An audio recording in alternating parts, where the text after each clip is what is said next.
श्री शिवाय नमस्तुभ्यम हर हर महादेव। मैं मीनाक्षी त्रिपाठी, मेरे YouTube चैनल पर आप सभी का बहुत बहुत स्वागत है।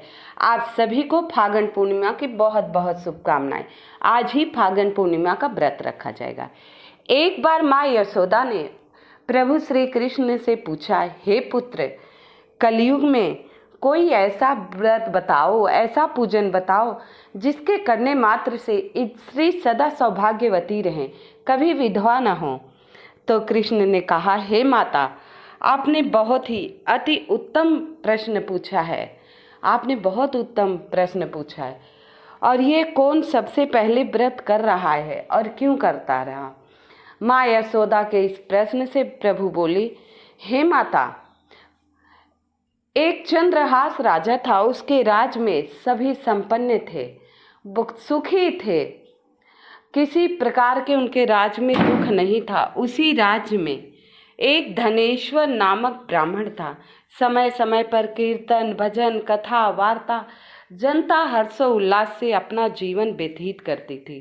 प्रभु की कृपा बनी थी, प्रभु की कृपा सदा बनी रहती राजा चंद्रहास पे। किसी प्रकार की उनके राज में कमी नहीं थी। उसी राज्य में एक ब्राह्मण रहता था जिसका नाम धनेश्वर था। उसकी पत्नी का रूपवती था। रूपवती नाम अनुसारी बहुत ही सुशील, बहुत ही धर्मात्मा और बहुत ही सुंदर थी, बहुत ही पतिपरायण थी। वह नित्य पूजा पाठ दान करना उसका धर्म था। उसी राज्य में एक दिन बहुत पहुँचे हुए महात्मा आए और वह प्रतिदिन सबके घरों से भिक्षा लेते, मात्र धनेश्वर का घर छोड़कर। कई दिन बीते। उनकी पत्नी बहुत परेशान थी। एक दिन बोली धनेश्वर से, हे आर्य, हे स्वामी। बोले, हाँ बोलिए रूपमती। बोले, एक महात्मा आए हैं अपने नगर में। तो धनेश्वर ब्राह्मण ने कहा, हाँ, बड़े दिव्य पुरुष लगते हैं, उनको देखते ही बड़ी शांति अनुभूत होती। तो बोली, वो सबके घर से अन्न लेते हैं, हमारे घर नहीं आते। बोले, अच्छा। अब ये बात धनेश्वर को बड़ा बुरा लगा। वो गए महात्मा के पास और श्री चरणों में बैठे। बोले, हे महात्मा, आप सबके घरों से अन्न लेते हैं और मेरे घर से नहीं लेते। महात्मा बोले, मैं पाप का भागी नहीं बनना चाहती। तू निसंतान है, तेरे घर का अन्न खाना पाप का भागी होना। निसंतान के घर का अन्न नहीं खाया जाता है। अब ये बात धनेश्वर को बड़ी खराब लगी। वो रोने लगे। बोले, हे प्रभु, हम सारे अच्छे कर्म करते हैं, हम क्या करें, हम निसंतान। बोले, तेरे ये पिछले कर्मों का फल है कि तुझे संतान नहीं है। एक गऊ को पानी पीते हुए उसके बछड़े के साथ तूने भगा दिया था, उसी का फल है, उसी गौ माता का श्राप है। अब धनेश्वर रोने लगा। प्रभु के श्री चरणों में पड़कर बोला, हे महात्मा, कृपया कोई उपाय बताइए, कृपया मुझ पर दया कीजिए। अब इतना सुनते ही महात्मा को तरस आ गई और बोले, हे धनेश्वर, तू माता चंडी की आराधना कर, माता चंडी की आराधना कर, माँ तुझे रास्ता दिखाएंगी। बोले, ठीक है। अब गया वो 16 दिवसीय व्रत पूजा, जिस प्रकार महात्मा ने धनेश्वर को बताया था, अपनी पत्नी को बताया और चले गए तपस्या। 16 दिन का व्रत हुआ किया। 16वां दिन जैसे माँ चंडी के व्रत का पूरा हुआ, उन्होंने सपने में कहा, हे धनेश्वर, एक पेड़ दिखाई देगा, उस पेड़ के आम को तू अपने पत्नी को खिला देना और वो पुत्र रत्न को जन्म देगी, लेकिन वो अल्पायु ही रहेगा। अब धनेश्वर बड़ा परेशान हुआ। बोला, इसके लिए तुम्हें पूर्णिमा का व्रत करना पड़ेगा, 32 पूर्णिमा। अब वो फल खिला दिया। कुछ समय बाद धनेश्वर के यहाँ सुंदर सा पुत्र जन्म हुआ। अल्पायु की चिंता थी, तो उन्हें फिर से ध्यान आया कि हमें पूर्णिमा का व्रत करना है। अब जब पुत्र बड़ा हुआ, पूर्णिमा का व्रत उन्होंने करना शुरू कर दिया। अब 32 पूर्णिमा का व्रत करना था। पहले तो उन्हें ध्यान नहीं आया, बाद में जब करना शुरू किया।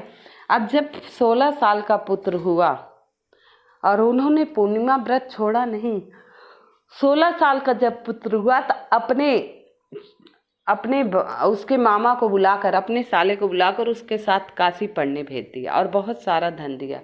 ब्राह्मण बोला, पुत्र को काशी ले जाइए, गुरुकुल में शिक्षा दिलाइए और जहाँ रुकिएगा वहीं आप पूजा पाठ कराइएगा, अन्य धन दान दीजिएगा सामर्थ्य अनुसार। बोले ठीक है।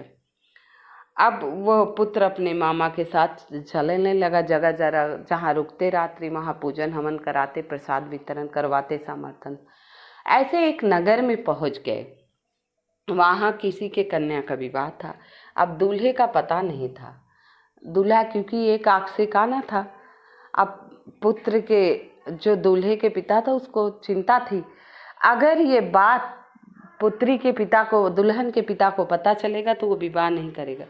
जैसे ही इसके भांजे को देखा, बोला, हे मित्र, आपका भांजा मेरे पुत्र से काफ़ी मेलजोल खाता है, कृपया। पहले के टाइम में तो लोग दूल्हा एक बार पिता देख के आता था और कोई देखते नहीं थे, और अब तो सभी लोग देख के आते हैं। तब बोले ठीक है। अभी इसके बाद उन्होंने उसे दूल्हा बना दिया। बोला, जो दहेज में तुम्हें धन दौलत मिलेगा सब मेरा है। मामा ने लालच में बोले ठीक है, सब आपका है। अब जब ऐसे कह दिए तो वो धन दौलत लेकर जैसे ही खाने बैठा तो लड़की से कहा, तेरा ऐसी ऐसी बात है, मैं तेरा दूल्हा तो बन गया, विवाह मुझसे हुआ, लेकिन ले कोई और जाएगा। वो बोली नहीं, जिससे विवाह हुआ वही मेरा पति है। बोला फिर मैं जा रहा हूँ, और उसने अपनी अंगूठी दे दी। बोला मैं ठीक ठाक रहूँगा, मेरी अल्पायु है तो मैं लेने आऊँगा। लड़की बोली ठीक है, मैं आप आएंगे तभी जाऊँगी, आप ही मेरे पति हैं, मैं किसी और के साथ नहीं जाऊँगी। बोले ठीक है। अब यहाँ ये बात हो गई। सुबह विदाई का समय आया, वो मामा भांजे काशी चले गए, सारा धन दौलत लेके काशी आए। लड़की, हाँ, सुबह विदाई का समय आया तो लड़की जाने से मना कर दी। अपने पिता से सारी बातें बताई, अपने पिता से सारी बातें बता दी। पिताजी, ये मेरा दूल्हा नहीं है, वो तो बड़े सुंदर थे, काशी पढ़ने गए हैं, उन्होंने मुझे ये अंगूठी दी। और दूल्हे से पूछी, वो दूल्हा बोला नहीं मैं तेरे। बोला रात में क्या बात हुई हमारी तुम्हारी, बताओ। तब वो बता ही नहीं पाया। तो अब लड़की उसके साथ नहीं गई, पिता वापस कर दी बारात। बोले ठीक है पुत्री, जिससे विवाह हुआ है, जैसे ईश्वर की अनुकंपा रहेगी वैसे। अब यहाँ पुत्री नित्य धर्म से पूजा पाठ करती। वहाँ 16 साल का जब पुत्र हुआ तो बेचैत हो गया, धरती पे गिरा। इतने पे शंकर पार्वती जा रहे थे। बोले हे प्रभु, आशीर्वाद तो मैंने ही दिया, चंडी स्वरूपा शक्ति स्वरूपा, आप इसे लंबी आयु का दान। बोले इसकी माँ 32 पूर्णिमा का व्रत कर ली है, उससे लंबी आयु रहेगी। जो 32 पूर्णिमा का व्रत संपूर्ण करते हैं, उद्यापन करते, वो स्त्रियाँ सदा सौभाग्यवती रहती, उनके पुत्रों की लंबी आयु होती है। तो उसकी माँ ने 32 पूर्णिमा से ज़्यादा पूर्णिमा व्रत किए, अल्पायु नहीं रहेगा। अब ये थोड़ा सा ग्रह है तो थोड़ी देर कष्ट तो होगा ही होगा। ऐसा कहकर फिर उसे पुनर्जीवित कर दिया। अब यहाँ मामा अपने भांजे के लेकर फिर उसी नगर में पहुँचा। लड़की ने लड़के को पहचान लिया और फिर यहाँ बहुत सारा धन लेकर और विदाई करा ली। हाथी घोड़े, बहुत सारा धन। ईश्वर की कृपा देखिए, पूर्णिमा बहुत विशेष होती है, हर एक पूर्णिमा बहुत विशेष होती है। जीवन में 32 पूर्णिमा व्रत और अवश्य कीजिएगा अपने पति और पुत्रों के लिए। एक महिला अपने घर को स्वर्ग बना सकती है, रक्षा कर सकती है अपने पति पुत्र की, तो हर प्रकार से रक्षा आप कर सकती हैं। तो पूर्णिमा व्रत अवश्य कीजिए। जब वो नगर के समीप पहुंचा तो अपने बहन और जीजा को संदेश जो आया, यहाँ उन लोग बड़े परेशान थे और बिना खाए हुए छत पे बैठे थे कि बेटा नहीं आया, उसके सकुशल का समाचार नहीं मिला, तो हम इसी छत से कूदकर अपने मृत्यु को आमंत्रण देंगे।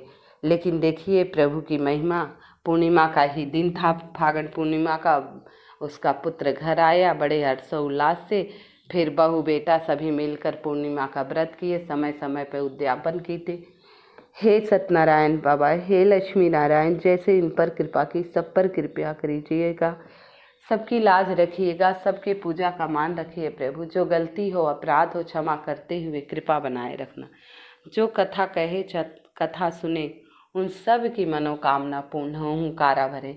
व्रत करें या न करें, व्रत कथा अवश्य सुनना चाहिए। व्रत कथा सुनने मात्र से सारी मनोकामनाएं शीघ्रता से पूर्ण होती है।